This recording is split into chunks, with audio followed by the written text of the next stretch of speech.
मामला उन्नाव शहर से मात्र 2 किलोमीटर दूर स्थित उन्नाव के सांसद साक्षी महाराज के आवास के पास का है, जहां कानपुर लखनऊ हाईवे पर बनी गौशाला के ठीक बगल में भूमि संख्या 928 जो कि नगर पालिका उन्नाव की है, उस पर भूमाफिया ने नज़र टेढ़ी करते हुए कब्जा कर लिया।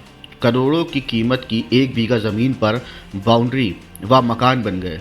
खबर जब मीडिया के कानों तक पहुंची तो पालिका और राजस्व विभाग में हलचल शुरू हो गई। मामला पूरा रामपूजन श्रीवास्तव ने राजस्व विभाग को पत्र लिखते हुए मौके की जांच कराने को कहा।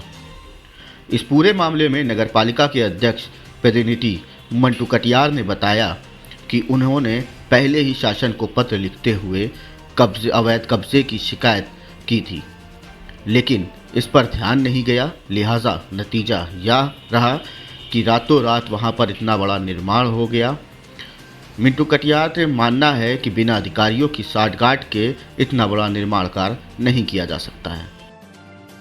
देश के मुख्यमंत्री योगी आदित्यनाथ एक तरफ भूमाफियाओं पर सख्त दिख रहे हैं, लेकिन दूसरी तरफ उन्नाव में अधिकारियों की मिलीभगत से कहीं ना कहीं कब्जा हो रहा है। कब्जा भी सरकारी ज़मीन पर ही हो रहा है। आप जिस जगह पर हम खड़े हैं, ये जगह नगर पालिका क्षेत्र में है। नगर पालिका की उस जगह पर हम खड़े हैं जिस जगह पर भूसा भंडारण कक्ष बनना था। ये 928 जगह है जिस जगह पर ये बोर्ड लगाया गया है नगर पालिका द्वारा कि इस जगह पर भूसा भंडारण कक्ष बनना है, और ये खाता संख्या जिसकी जो गाटा संख्या है ये 928 है। चूँकि जीएस की ज़मीन है, लिहाजा इस जगह को चिन्हित करते हुए इस जगह पर भूसा भंडारण कक्ष बनना था। ठीक मेरे पीछे वो गौशाला भी बनी है जिस जगह पर जो जानवर बने हैं, लगभग 152 जानवर इस गौशाला के अंदर हैं, और कहीं ना कहीं इनके लिए, इनके भरपेट भोजन के लिए कहीं ना कहीं इसके लिए भूसा भंडारण कक्ष बनाया जा रहा था। लेकिन अब इस ज़मीन पर भूमाफियाओं की नज़र टेढ़ी हुई है और भूमाफियाओं ने कब्जा कर लिया। ठीक मेरे पीछे मैं अपने कैमरामैन से कहूँगा वो बिल्डिंग दिखा दें जिस जगह पर ये कब्जा किया गया और रातों रात ये कब्जा कर लिया गया है। यहाँ पर पक्की इमारतें खड़ी हो गई हैं, स्लेब भी पड़ गई है।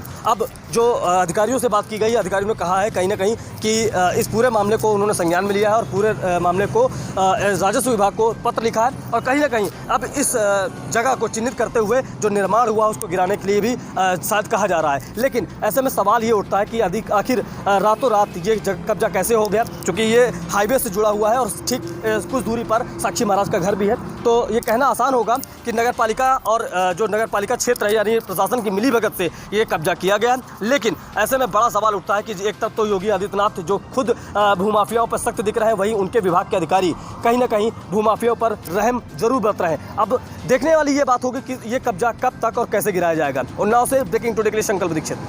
इसमें करीब हमको 2 महीने पहले जानकारी आई थी। पहले तो इस जमीन को हम समझते थे किसी की प्राइवेट जमीन है, बना है, कोई मतलब नहीं। लेकिन करीब 2 महीने पहले हमारे संज्ञान में आया था कि सरकारी ज़मीन है जिसका भूमि नंबर 928 है। 1 बीघा 10 बिस्वे के आसपास लगभग 1.5 बीघा लगभग ज़मीन है। तो इसके लिए जब मालूम पड़ा सरकारी ज़मीन है तो 2 महीने पहले करीब हमने तहसीलदार को पत्र लिखा कि सरकारी ज़मीन है, इसकी पैमाइश करा के इससे अतिक्रमण जो है या जिसका अवैध कब्जा है वो तोड़वाया जाए। लेकिन तहसीलदार ने ही कोई ध्यान नहीं दिया। उन्होंने कह दिया कि जो यहाँ के क्षेत्रीय लेखपाल सत्यम लेखपाल है, मैंने उनसे बोल दिया है। सत्यम से पूछी तो वो कहते रहे हाँ कल जाएंगे, फिर फ़ोन किया, फिर बोले कि हाँ परसों जाएंगे। एसडीएम साहब ने बुला लिया, डीएम ने बुला लिया, 2-3 बार तहसीलदार से फिर कहा, लेकिन उनकी कुछ ढुलमुल नीति हमको समझ में आई कि लगता है इसमें जो है कुछ तहसील की या तहसील प्रशासन की निश्चित कुछ ना कुछ संलिप्तता रही होगी। मौखिक रूप से कई बार शासी अधिकारी से भी कहा, वो भी कहते हैं देख रहे हैं। फिर समय बहुत बीतता गया उस पर, फिर धीरे धीरे अंदर कुछ उसको पाटने का भी प्रयास किया जाने लगा।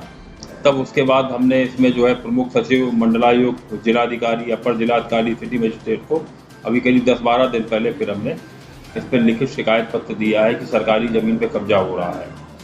नगर पालिका की ज़मीन पे है और कब्जा बताया जा रहा है, और आप चूँकि चेयरमैन हैं और आपने किसी तरीके से नगर पालिका के द्वारा कोई कार्रवाई की गई? लिखित रूप से कार्रवाई करी गई है, उसका हमारे पास लिखित लेटर भी है, वो अभी हम आपको उपलब्ध करवा देंगे, जिसमें हमने प्रमुख सचिव आपको बताया, मंडलायुक्त, जिलाधिकारी और अन्य अधिकारियों को हमने लिखित रूप से किया है। इसकी कोई सही सटीक जानकारी नहीं मिल पा रही है कि कब्जा किन लोगों द्वारा किया गया है। ऐसा कोई पक्ष सामने नहीं आ रहा है जिस पे अब दावा करे कि ये हमारी ज़मीन है।